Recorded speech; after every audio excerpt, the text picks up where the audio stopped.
ओम नमः शिवाय, ओम नमः शिवाय, ओम नमः शिवाय। नवम सर्ग समग्र उल्लंघन की मंत्रणा। श्री महादेव जी वही पार्वती गिरिराज संपादित आकाश मार्ग से चले जाने पर सीता जी के दशरथी अति उत्कंठित बानरगण उनका पता लग जाने के कारण अत्यंत हर्षित हुए, किंतु जब उन्होंने नागों और भंवर आदि के कारण अत्यंत भयंकर उत्ताल तरंगों से चलते हुए तरासा से समान दुर्लभ समृद्धि और देखा तो वे आपस में कहने लगे कि हम इसे किस पर पार कर सकेंगे। तब अंदर जी ने कहा, बानर श्रेष्ठ गण सुनिए, आप लोग सभी अत्यंत बलवान शूरवीर और पराक्रमी थे। आप में से जो ऐसा कौन है जो समुद्र राजकार्य संपन्न कर सके। वह निसंदेह समस्त बानरों को प्राणदान करने वाला अतः जो बलवान वीर ऐसा हो वह सीढ़ी में सामने आवे, इससे कोई संदेह नहीं। वह संपूर्ण बानरों सुरभि और भगवान राम की भी अच्छा करने वाला हुआ।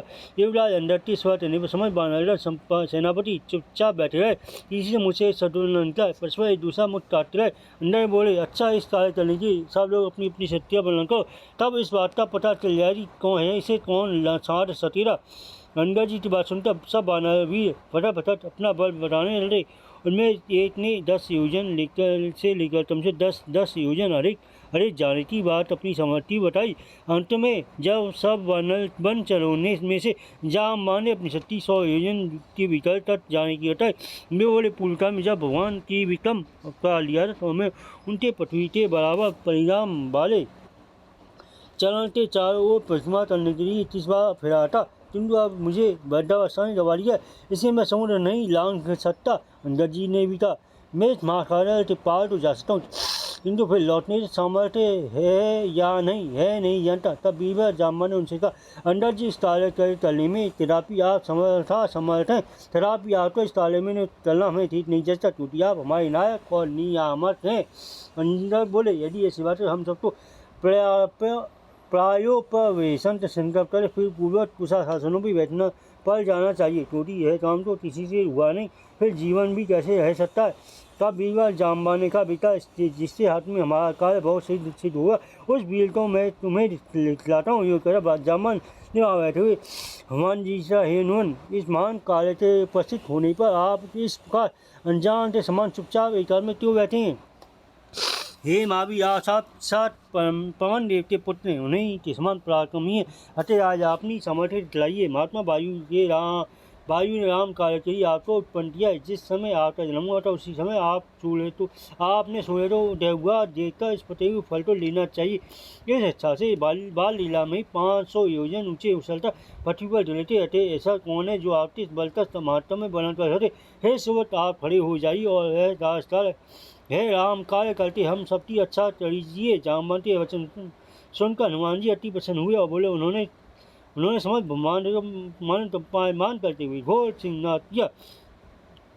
दूसरे की विक्रम भगवान के समान बेकार हो गए थे। हे वानरों, मैं समुद्र लांघकर चलकर भस्म कर डालूंगा और रावण को उससे तुल सहित मारकर जी जानती को ले आऊँगा, अथवा मुझ तो रावण के सहित के गली में रस्सी डालता उसको लंका सहित बाएं हाथ में उठाकर भगवान राम की आरी ले जाकर डाल दूँ, या केवल 16 लक्षण सीधे जानी कहीं चलाऊँ।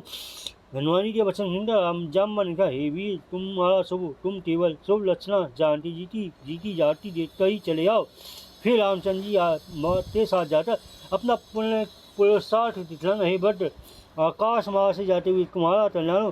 राम कार्य के जाते समय वायु तुम्हारा गमन करे, इस बार आशीर्वादों से अभिनंदन करते हुए बानर यूथपटों को